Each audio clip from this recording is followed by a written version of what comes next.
kalipay sa tour operators dinhi sa lalawigan sa Sugbo nga nahukman ni Gobernador Gwen Garcia nga ablihan ang turismo alang sa mga tagalaing probinsya o dakbayan nga gustong musuroy nganhi sa Sugbo. Nagkahiusa ang tanang tourism o travel stakeholders sa Sugbo sa pagsanong sa maong plano sa gobernador ug ila kining gihangop atol sa tigom sa Provincial Tourism Task Force nga gipatawag sa gobernador niadtong Biyernes, Pebrero 20.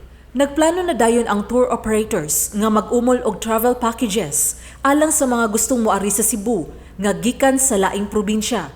Ang airlines ilang hangyoon nga mohatag usab og barato nga presyo sa plitihan. Atol sa maong tigom, didto usab ang opisyales sa Mactan Cebu International Airport, GMR Megawide Corporation kon GMCAC, mga representante sa airline companies, bus operators, resorts sa probinsya o bus companies.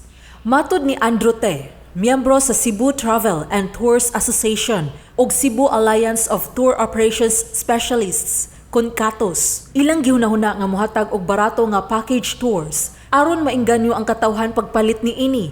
Mga package tour nga magsuri-suri sa pipila kadapit sa probinsya nga aduna usab 2 nights or 3 nights stay sa mga resort. Everybody should pitch in. Everybody should contribute, diba?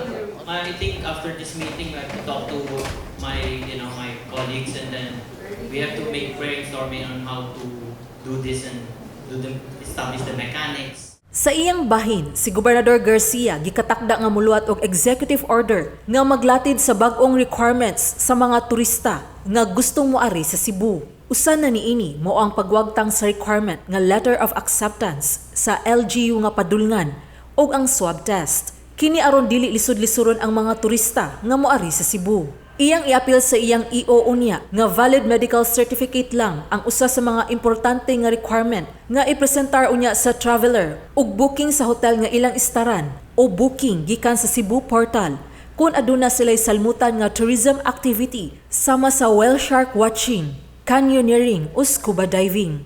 Nagmalig-on ang gobernador nga ipadayon gyud pag-abli ang turismo ug pagdawat og mga turista gikan sa laing dapit sa Pilipinas. Bisan pa man sa mga hulga sa pipila ka mga personalidad sa kauluhan nga ipaubos na sad ang quarantine classification sa Sugbo. Let us take care of ourselves.